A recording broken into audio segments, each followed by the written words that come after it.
Hi, I'm Deborah Atkinson, and this is all about how to burn fat after 50.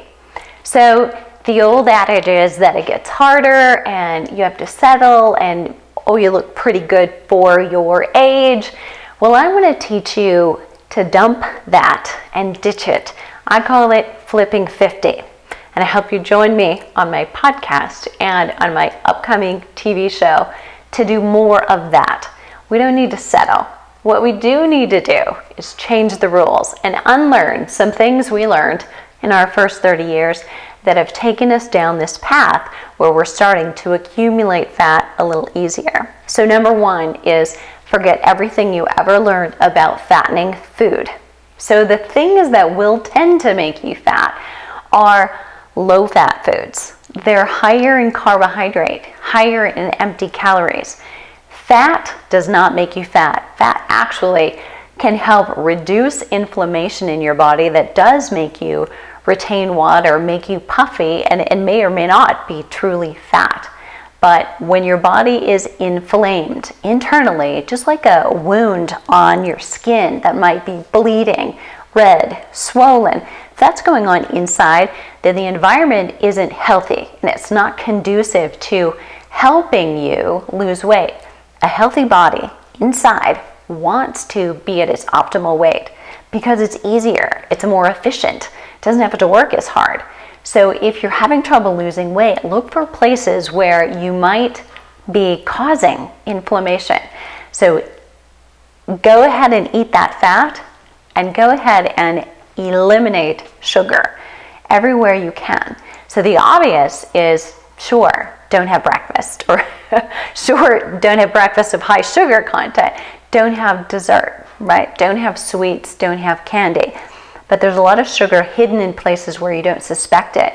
And we're also talking about those foods that turn to sugar really easily, like your breads, your pastas, your potatoes, your rices. So think about how much energy do you really need?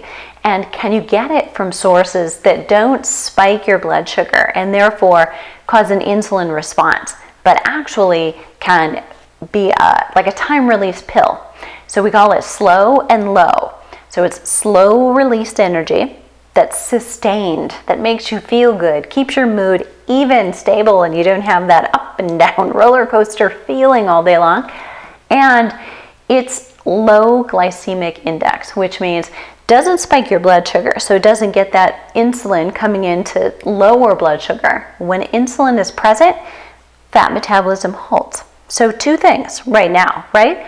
If you want to burn more fat after 50, it's about starting to eat fat, stopping those carbohydrates and things that are naturally sugars.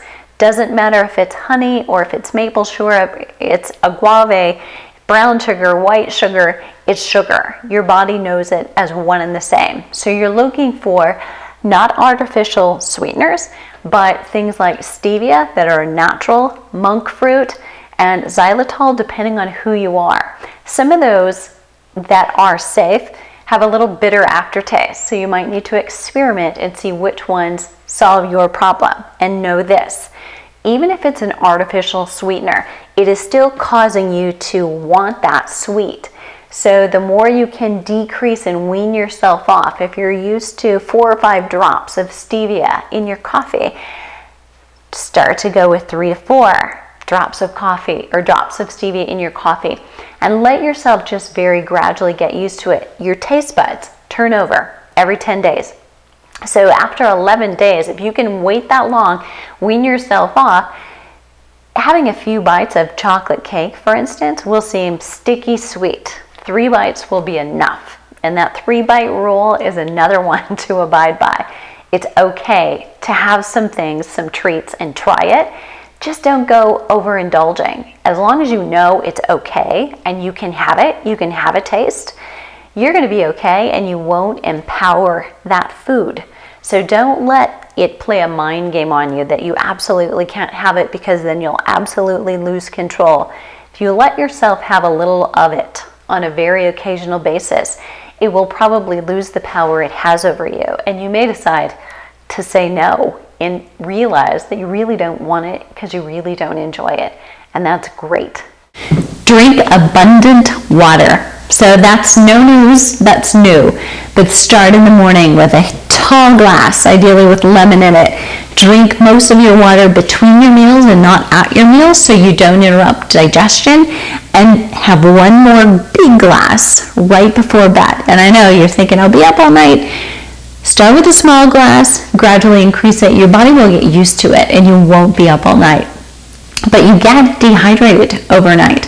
So starting out first thing in the morning with a little bit more of a head start, you'll be able to burn fat better. Not because drinking water itself makes you burn fat, but because being dehydrated prevents you from burning fat. Just so you have that right. The next one is listen to your hunger and your satiety signals.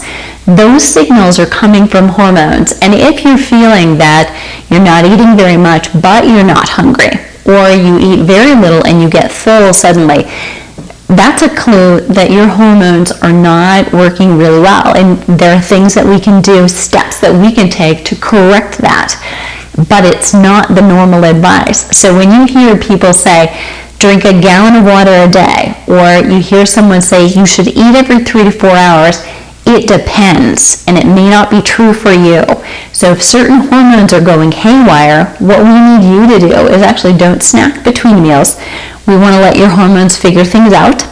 We want to have a big intermittent fast, meaning maybe your dinner time is at 6 p.m. and your breakfast is not going to be until at least 6 a.m. or 8 a.m. So you've got 12 to 14 hours in there where your body has already digested dinner when it goes to bed. So you're just repairing, you're refreshing, and you're doing the things that your body is supposed to do at night so that you can rev up that metabolism during the day. And all of those things help you burn more fat after 50.